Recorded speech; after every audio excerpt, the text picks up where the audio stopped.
Isla Hispaniola na hati sa dalawang bansa, ang Haiti at Dominican Republic. Nasa iisang isla pero magkaibang kapalaran ang tinahak ng dalawa. Ang Dominican Republic ay isa sa pinakamabilis na lumalagong ekonomiya sa Latin America, samantalang ang Haiti ay ang pinakamahirap. Ito ang GDP per capita ng dalawang bansa noong 2022 ayon sa IMF. Makikitang halos 7 times na mas malaki ang GDP per capita ng Dominican Republic. Makikita rin sa mga larawang ito ang malaking kaibahan ng dalawang bansa. At alam mo ba, sa Dominican Republic ay laganap ang tinatawag na anti-Haitianismo o diskriminasyon laban sa mga Haitians. Libu-libong Haitians na nasa loob ng Dominican Republic ang hinuhuli at ipinababalik sa Haiti. Tinanggalan rin ng citizenship ang lahat ng nakatira o ipinanganak sa Dominican Republic na may lahing Haitian. These youngsters have suddenly become unwelcome in the country of their birth.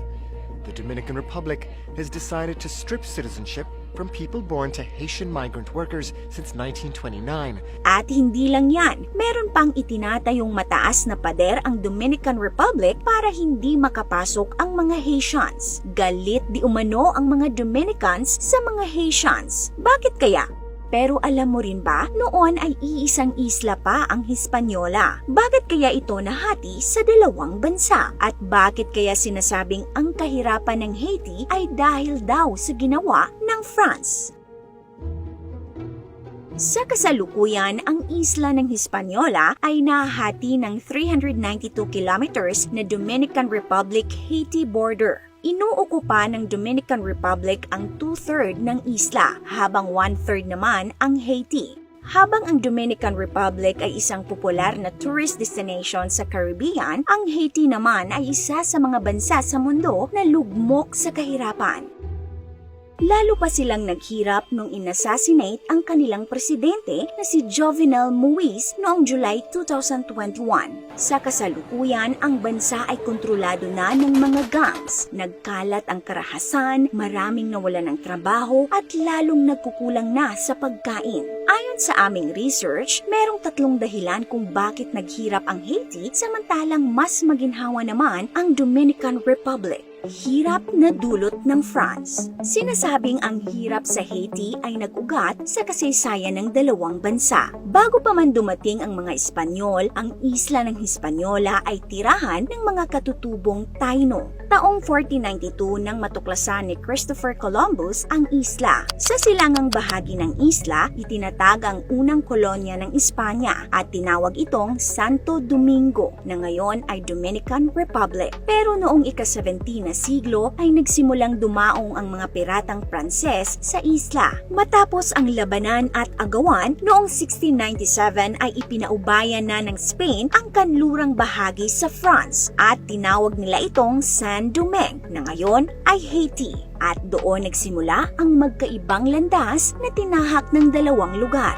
Namayani ang pang-aabuso ng France sa kanyang kolonya. Inabuso ang lupa na paulit-ulit tinatamna ng kape at asukal. Kasabay nito ay ang pang-aabuso sa mahigit 800,000 aliping sa pilitang kinuha sa Africa para magtrabaho sa mga plantasyon. Samantala, ang nasasakupan naman ng Spain ay mas ginamit sa cattle o livestock farming. Kaya bukod sa hindi na abuso ang lupa, hindi rin nangangailangan ng maraming aliping magtatanim dito. Di kalaunan, ang mga alipin ng France ay nagsimulang mag-aklas noong 1791. Nagtagal ang 13 years na revolusyon hanggang makamit ng Haiti ang kalayaan noong 1804 at idineklara ang Haiti bilang kauna-unahang malayang Black Republic sa mundo. Pero kahit malaya, nanatiling mahirap ang Haiti dahil di na mapakinabangan ang inabusong lupa. Dagdag pa rito, noong 1825, pinagbayad ng France ang Haiti ng 100 million francs o nasa $21 billion sa ating pera ngayon bilang kabayaran sa kanilang kalayaan. Noong mga panahon kasing ito, para sa mga slave-owning countries countries tulad ng United States, ang Haiti ay isang malaking banta. Natatakot di umano sila baka maghiganti ang mga black people. Sa sapilitang pagpapabayad, siniguro ng France na kahit malaya na ang Haiti ay magpapatuloy pa rin ang pagdurusa nito sa mga susunod na henerasyon, lalo na sa kanilang ekonomiya. At dahil sa kagustuhang kilalanin ng mundo ang kanilang kalayaan, walang nagawa ang Haiti kundi sumang-ayon. Taong 1947, after 122 years, nabayaran na ng Haiti ang kanilang utang sa France. Pati nga ang mga mamamayang hirap ay voluntaryong bumunot sa sarili nilang pera para matulungan lamang ang kanilang gobyerno sa pagbayad ng utang. Imbes na gamitin para sa pagbangon ng Haiti, ang kanilang pera ay napunta lang sa France. Ngayon, ang France ay isa sa pinakamayamang bansa sa mundo, samantalang ang Haiti ay lugmok pa rin sa kahirapan. Ethnic differences.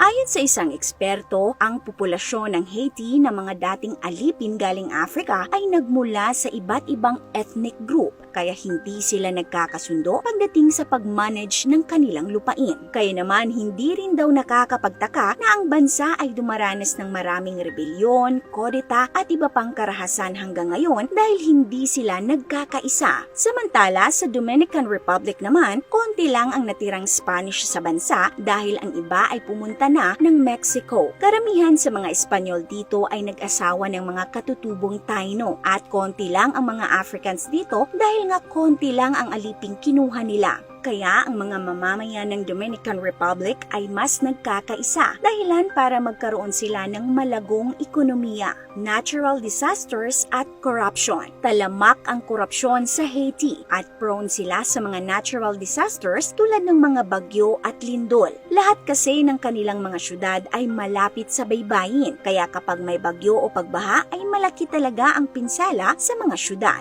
Dahil na rin walang regular na supply ng kuryente ang bansa, karamihan sa mga residente ay gumagamit na lamang ng kahoy bilang source of energy, kaya malaking bahagi ng kagubatan ay kalbo na. Kung titingnan nga sa Google Earth, mapapansin mong ang bahagi ng Dominican Republic ay mas kulay berde kaysa sa Haiti, dahil dito ay maraming lupa ang gumuguho tuwing may bagyo.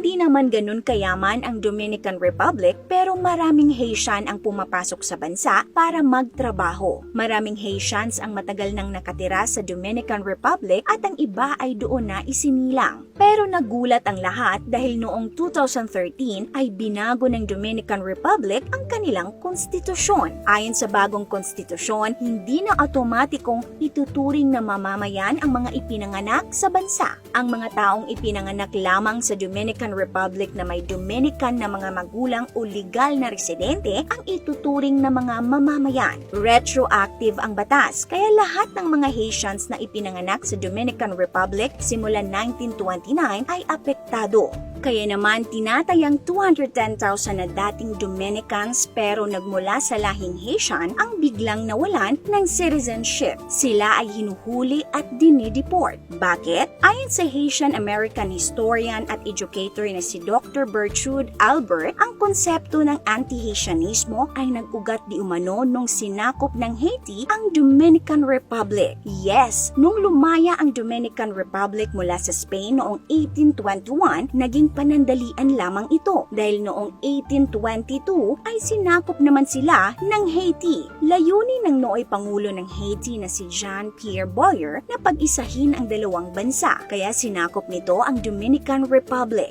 Umabot ng 22 years ang pananakop bago nakamit ng Dominican Republic ang kalayaan noong 1844. Galit di umano ang ilang mga Dominicans sa Haiti, lalo na sa presidenteng si Boyer dahil inatake daw nito ang Dominican culture. Pinagbawalan silang magsalita ng Spanish at pinagsalita ng French. Binawasan niya rin ang mga religious festivities at ibang pagtitipon para maiwasan ang pagrarally laban sa Haitian government. Marami din daw ang mga pinaslang na Dominicans. Dahil dito, taong 1937, nung maupo bilang Pangulo ng Dominican Republic ang diktador na si Rafael Trujillo, ay inutos daw nito ang pagpatay sa mahigit 20,000 Haitians. Ito ay tinawag na Parsley Massacre na lalong nagpainit sa hidwaan sa pagitan ng mga Haitians at Dominicans. Itinuring daw ni Trujillo na banta sa seguridad ng Dominicans ang mga Haitians. At kahit nga sa kasalukuyan ay itinuturing pa rin silang banta ng ilang mga Dominicans. Dahil nga maraming Haitians ang nagtatrabaho sa Dominican Republic, kinukuha daw ng mga Haitians ang mga trabaho na dapat ay sa mga Dominicans. At sa kaguluhang nagaganap ngayon sa Haiti, marami ang gustong pumasok sa Dominican Republic para maging ligtas. Pero marami ang hindi pinapapasok ng mga Dominicans. Sa katunayan, noong 2022 ay nagtayo ang Dominican Republic ng pader na may taas na 4 meters para mapigilan ang mga Haitians na makapasok sa bansa at pati na rin ang pagpupuslit ng armas, droga at kalakal.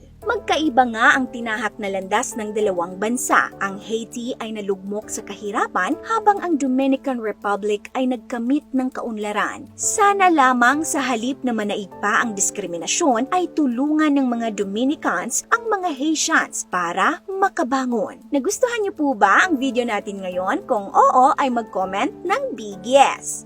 And by the way, nais po naming magpasalamat sa inyong walang sawang suporta mga ka-awesome. Shout out dyan kina JLZ Aribiot, Kathy Iñio, Luz Pontires, at Spravedlivos Vostorzes Voyet. Salamat din po sa ating mga top fans, LV Dikina Divino, Felma Galieto, J. Getes II, at Sempna Tuico Dimate Pipito. At syempre, salamat rin po sa mga nagbigay ng stars, Maya Meneses Lagun at Jusdado Perater Rebriaric.